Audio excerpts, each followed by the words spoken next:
Buenas noches, ¿cómo están? Estábamos intentando conectarnos por el Instagram de Camilo, pero no sé qué está pasando con el Instagram. Buenas noches, buenas noches.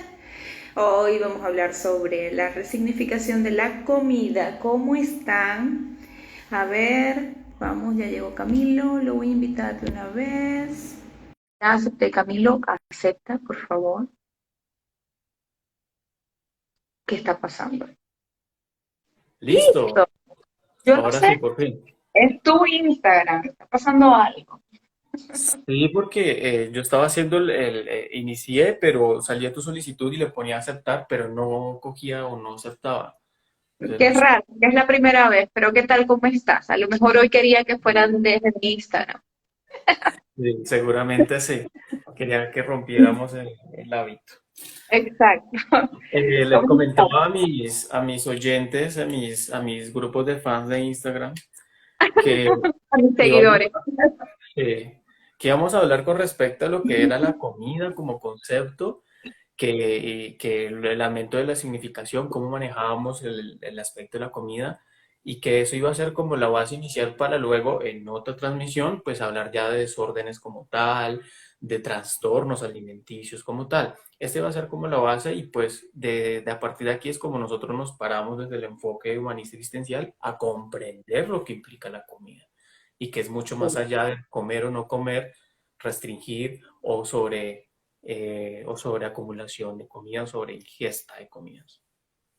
Sí, para serles honesta, es un tema que a mí me parece maravilloso, que ha sido también un tema personal bastante difícil para mí muchos años.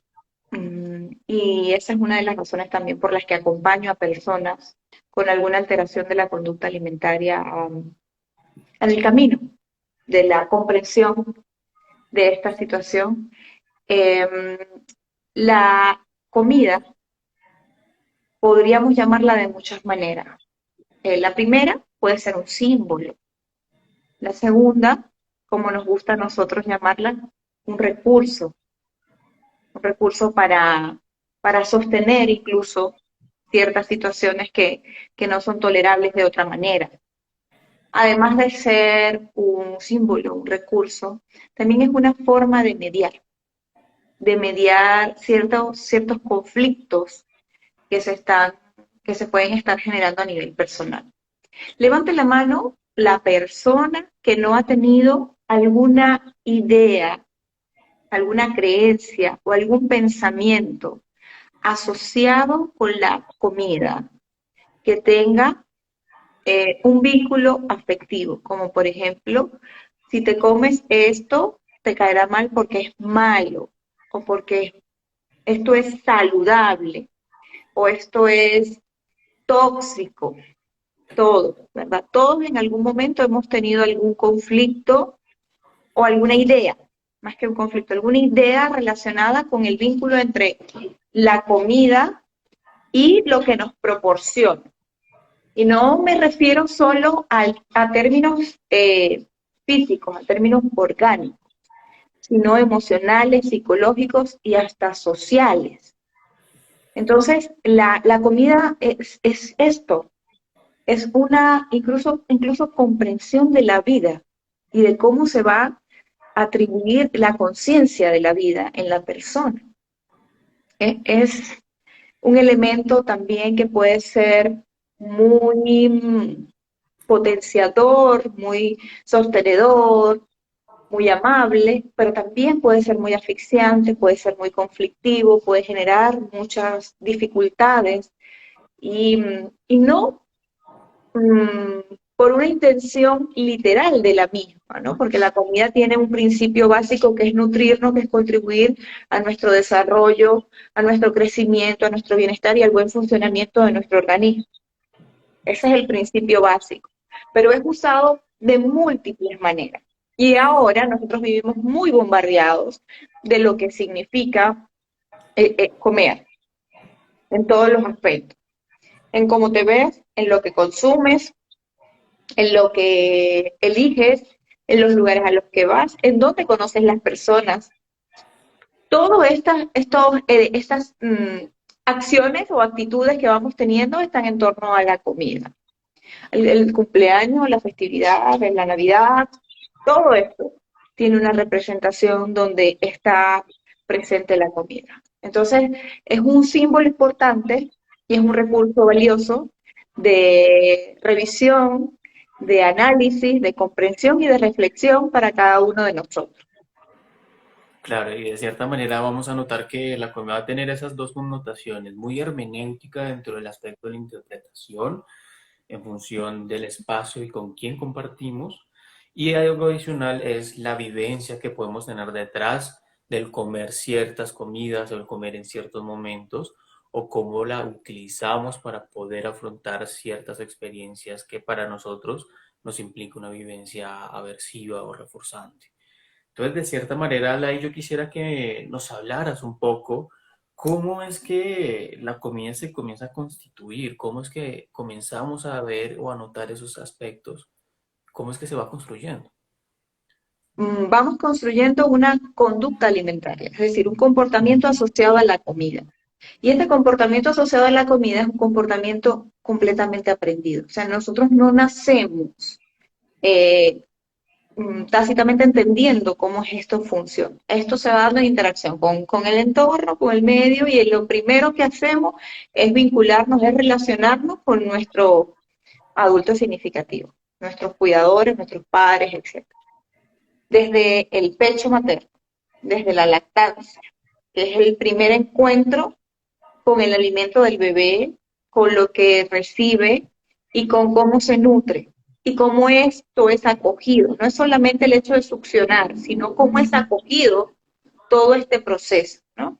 Desde donde se da, en qué espacio se da, la mamá tiene el permiso para hacerlo, está en condiciones físicas, emocionales, psicológicas, para que todo eso se dé, hay apertura, hay una red de apoyo para mamá, hay un soporte, hay un acompañamiento.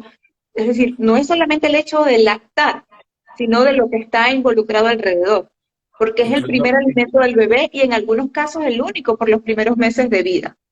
yo que te quería preguntar si incluso la forma o la actitud en la que la mamá, digamos, da la teta al hijo, va a generar esa construcción de la conducta alimentaria y de trasfondo ese proceso vincular.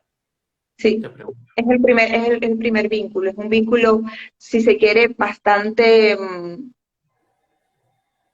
eh, primitivo, por decirlo de una manera, pero es un vínculo de mucha fuerza y lo compartimos con otras especies. Muchas especies de mamíferos también viven el proceso de lactancia, dan pecho. Entonces, Ujú. este vínculo, como se va llevando a cabo, ojo, no quiere decir que mamá que no pueda dar pecho a su hijo es menos mamá, no, es una forma, ¿no? Es una forma de encontrarse. Habrá la forma de encontrarse a través del ritual del biberón. Nosotros en Venezuela decimos tetero, como dicen en Colombia. Sí, igual, tetero o biberón, cualquiera de las dos. Bueno, aquí se dice biberón en Perú. Entonces, más allá del alimento en sí, que es la leche, en la presentación que venga en el pecho de mamá o en el biberón o en la mamila, es lo que hago, el acto simbólico que está envuelto ante esa situación. Allí empieza a construirse la conducta alimentaria, la conciencia de que esta persona me puede proveer de un recurso vital, alimentación. Y el niño entiende que hay alguien en el mundo que le provee esto. Y que ese alguien en el mundo que le provee eso le brinda extrema seguridad. Por eso hablamos de cuando hay desapegos tempranos, hay ciertas dificultades para asumir situaciones a nivel emocional y hay estructuras de personalidad que se van desarrollando de manera distinta, ¿no? Cuando este vínculo primario no está. Posterior a esto empieza el niño a explorar, a curiosear, empiezan a despertarse los sentidos, empieza el niño a tener más contacto con el mundo y ahí se van desarrollando también comportamientos alimentarios. A nivel cultural varía. De repente, ¿qué es lo primero que le dan al bebé los primeros meses de vida, además de la leche? ¿Cómo se le presenta esto? ¿Qué disposición hay para empezar a diversificar esto que se le presenta? A nivel sensorial, cómo el niño va teniendo la experiencia de contacto con esta alimentación y con esto que se le va dando. Y además, cómo él va entendiendo que tiene permitido o no este contacto. Claro. Y qué seguro o no se sienta el niño en confianza para poder seguir haciendo lo que está haciendo, tocar, saborear. Hay bebitos que ustedes ven los primeros meses que se ponen la comida en los pies, que la tiran al piso y luego la recogen y se la meten a la boca. Y entonces la posibilidad que va habilitando el ambiente es muy importante en este aspecto. ¿Por qué? Porque si el ambiente habilita, mientras más posibilidades habilita el ambiente, el niño va a decir, ok, es que yo puedo hacer esto, es que esto se disfruta. Además, y no solo se disfruta, que yo puedo jugar, que puedo interactuar, que es una forma también de estar con el mundo y que Claro, el mundo me hace parte de él a partir de ahí. y eso que tú dices es muy importante. ¿Por qué? Porque ahí el niño está haciendo proceso de exploración con la comida, de sentir, de poder ver la textura, de poder probar si es amargo, dulce, ácido, salado, pero también va a tener ese aspecto condicional o ese aspecto de relación de quién es el que va a entregar la comida y esas ¿Y implicaciones que tiene cómo? la ¿Quién y comida. cómo? Claro. Entonces, dependiendo de cómo sea esa relación y ese vínculo, el niño va a comenzar a generar dentro de esas conductas alimentarias el gusto o el disgusto a ciertas comidas, o Claro. va a relacionar a la persona con ese aspecto reforzante. Entonces, ahí hay un montón de cosas y por eso es Sí, tan porque importante. si yo como adulto que le estoy brindando la experiencia al pequeño de que se encuentre con la comida, tengo ciertas restricciones porque pienso que esto que le estoy dando no es tan bueno, etcétera, el niño también es capaz de percibir no, todo el lenguaje no verbal y entender que ahí hay una prohibición, ahí está pasando algo con quien me está dando la comida que no estoy teniendo muy claro. Evidentemente el niño no tiene una estructura cognitiva todavía desarrollada para decir es que a mamá no le gusta eso. ¿Me explico? En ese momento él siente que hay una amenaza que está allí. Entonces, por eso es muy importante la conciencia que tiene la persona que va acompañando al niño a desarrollar la conducta alimentaria. La conducta alimentaria se va desarrollando a lo largo de la vida y se puede aprender y desaprender hábitos alimentarios y comportamientos en función a la comida. Pero la comida es utilizada en muchas ocasiones como reforzadora. Entonces, al usar la comida como reforzadora, ahí estamos generando una relación con la comida, una relación condicionada con la comida. Es decir, no cualquier relación, es una relación condicionada con la comida. Entonces, si yo hago tales cosas, yo puedo recibir tales cosas. O si dejo de hacer tales cosas, esto se restringe. Y ahí empieza a generarse no solamente una relación directa con la comida, sino que esto es capaz de expandirse a otros aspectos de la vida psicológica de la persona, como, ajá, así como es con la comida, puede también ser con las emociones, puede ser también con las relaciones, puede ser con mi relación conmigo también y con la forma en la que yo voy tomando conciencia y procesando ciertas situaciones en mi vida. Entonces, la conducta alimentaria es un proceso de comprensión de esto que es vital para el organismo, cómo el entorno me lo provee y cómo después que me lo provee yo tengo experiencias que pueden ser gratificantes o no a partir de eso. Entonces ahí tenemos niños que son excesivamente selectivos y se refuerza esta selectividad o se intenta flexibilizar la selectividad. Tenemos familias en las que hay un día de la semana que solo comen eso y entonces el niño aprende que ese es el día de comer eso y en el momento que desaparezca probablemente hay conflicto porque el niño no entiende por qué están desapareciendo.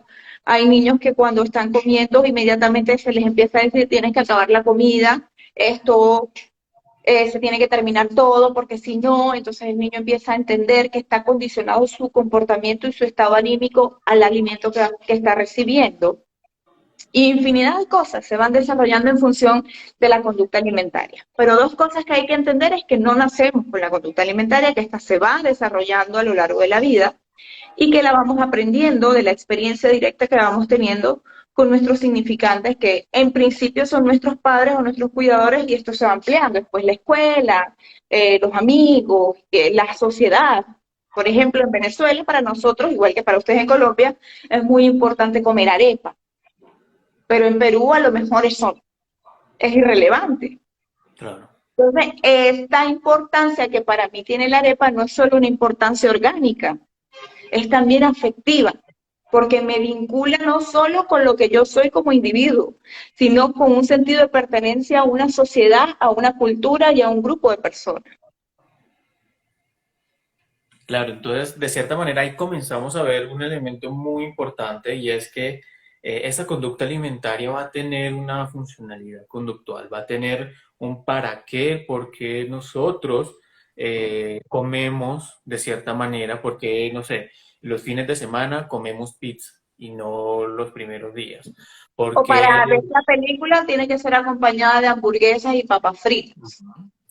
O porque para, no sé, para regañar al niño, le dice, mire, ya no vas a comer el dulce que te gusta. Correcto. O perfectamente el niño o la persona cumplió su labor, mira, te voy a dar eso que a ti te gusta tanto comer. ¿Sí? Y ahí se configura como un elemento y se toma como un significado de un reforzamiento. Yo quisiera hacer el ejercicio mental aquí con Lai y es tomar como base la pirámide de Maslow para hacer esa significación de lo que es la comida. ¿Por qué? Porque van a ver o van a notar que la comida tiene múltiples significados, no solo el elemento reforzante y castigo que los conductuales plantean normalmente. Cuando hablamos nosotros desde este ámbito del humanismo, vemos como primer nivel el aspecto fisiológico. Ese aspecto básico cuando uno tiene mucha hambre, como todo ser vivo, tiene que uno subsistir, ¿sí? Uno vive al momento que uno come, ¿sí?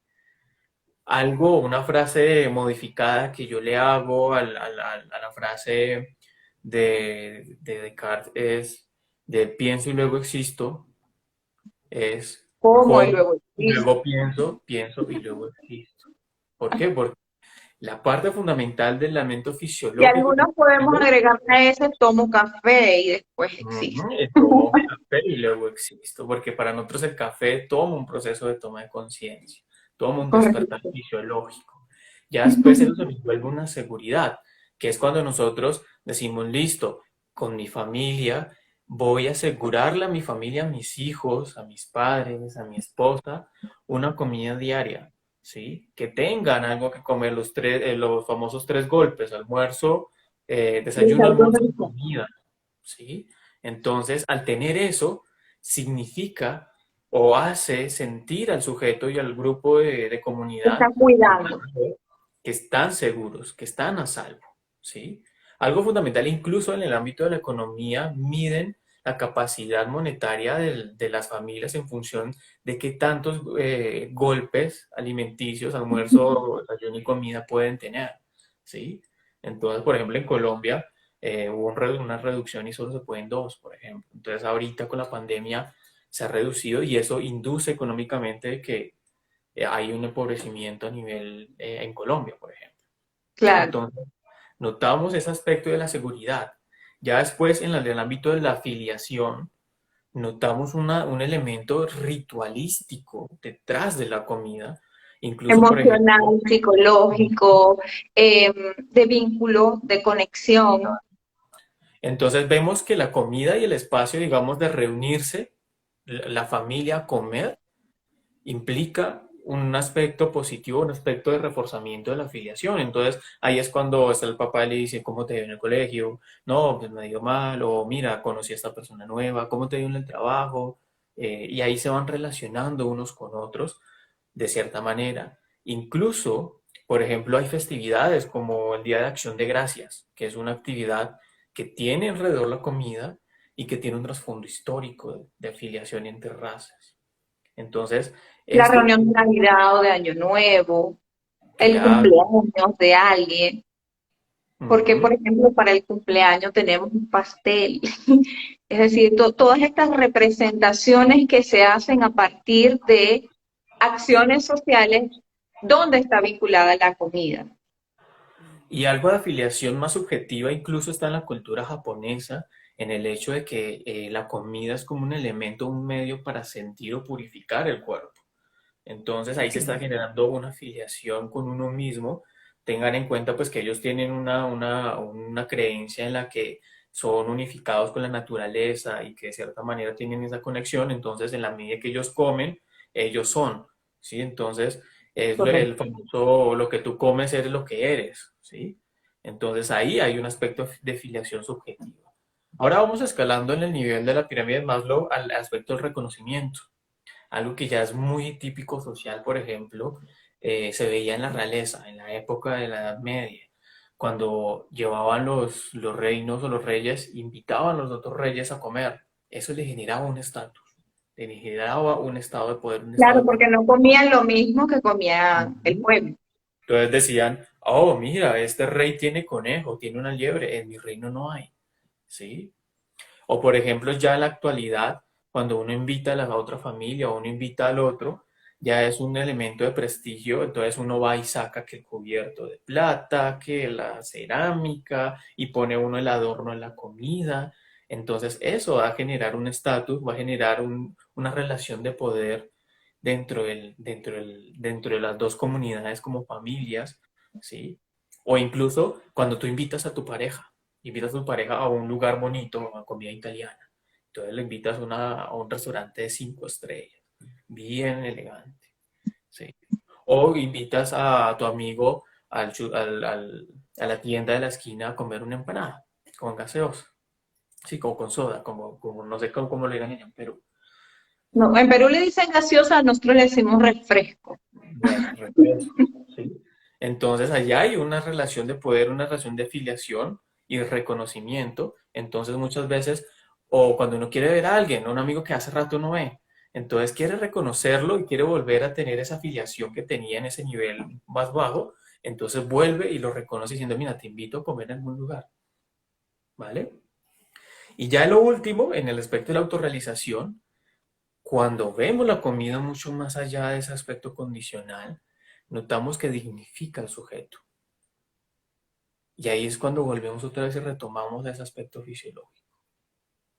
Y no solo lo dignifica, también puedo elegir, puedo incluso tomar decisiones de cómo quiero que sea y por qué en este momento conscientemente quiero que sea de esta manera y no de otra, y no desde los condicionamientos sociales o lo que he aprendido, sino, por ejemplo, en este momento de mi vida yo elegí dejar de comer carne y no lo hice porque sea una moda ni porque sea algo, sino porque yo realmente tengo una conciencia que está relacionada con la trata de animales y etcétera. Por ejemplo, hablo de una experiencia personal.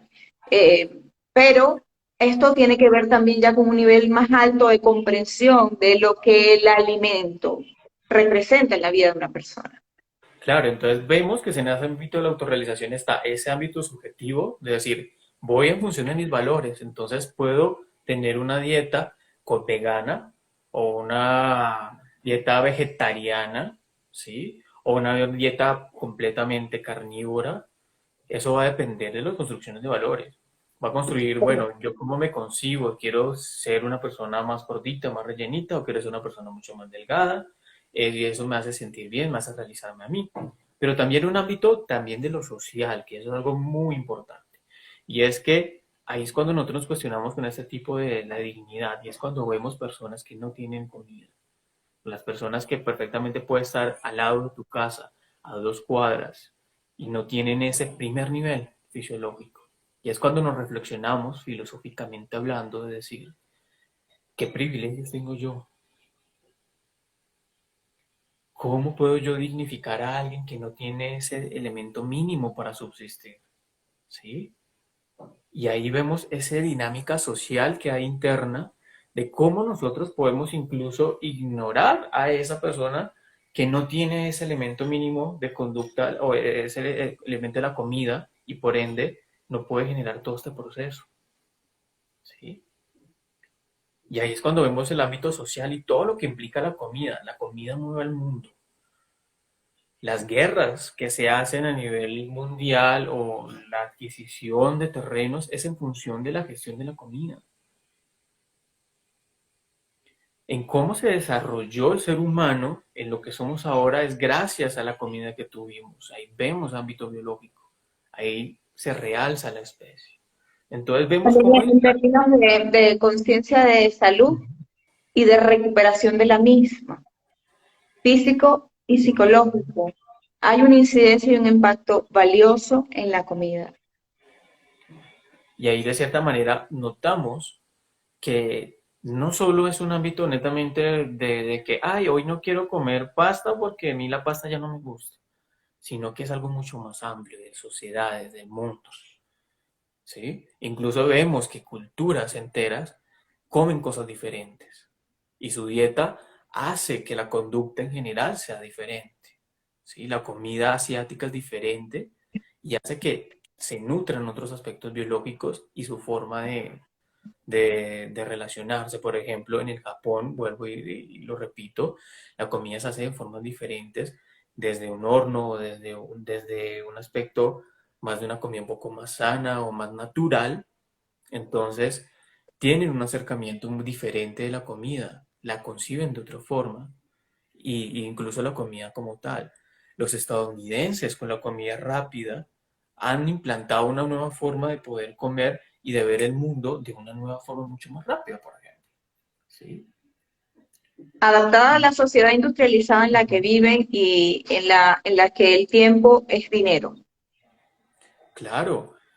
O por ejemplo los argentinos con el mate, que es como un té de hierbas muy parecido, y ese té de hierbas es tan personal que se comparte O con los el otro. peruanos con el ceviche. Ujú. Entonces, hay diferentes formas, hay diferentes elementos que construyen la cultura incluso y al sujeto como tal. Y a partir de allí fue donde se va generando esas emociones. ¿Por qué? Porque detrás de esa relación conmigo, con la comida, con el fenómeno de la comida, Hay voy una relación. aprendiendo, voy aprendiendo comportamientos, vivencias de lo que me gusta y no me gusta. Me voy autoconociendo a mí mismo. ¿Sí? Desde chiquito, Y cuando en fin, íbamos, y en fin último, mi relación con la comida es mi relación con el mundo y con la vida. claro. Entonces lo vemos desde chiquitos, cuando comenzamos a palpar la comida, que la tocamos y luego nos la metemos en la boca, hasta ya de adultos, cuando comenzamos a relacionarnos con los otros, cuando utilizas la comida como un medio para poder concebir alguna relación de pareja, con amigos, incluso de negocios. Entonces, de cierta manera se construye de forma diferente. Y ahí es cuando vemos que la comida debe de ponerse o volverse como un fin, cuando lo vemos desde el marco de lo fisiológico, de la seguridad, se vuelve un medio, se vuelve un recurso para conseguir y trascender a otros elementos mucho más superiores. ¿Sí? Y de cierta manera, ahí notamos las emociones detrás. La felicidad, el miedo, el fracaso. ¿Sí?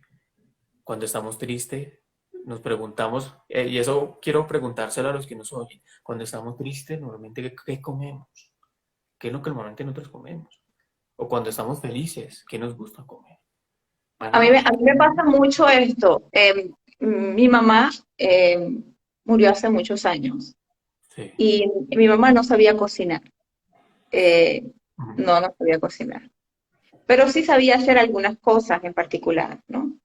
Y cuando yo me siento muy vulnerable, por ejemplo, que estoy enferma, yo quiero esas cosas en particular, aunque las prepare yo o aunque le pico, las compre incluso, pero yo quiero esas cosas en particular. Entonces, allí no estamos hablando exclusivamente del alimento, estamos hablando de la relación afectiva con el alimento.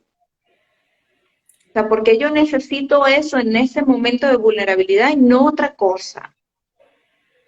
Ujú.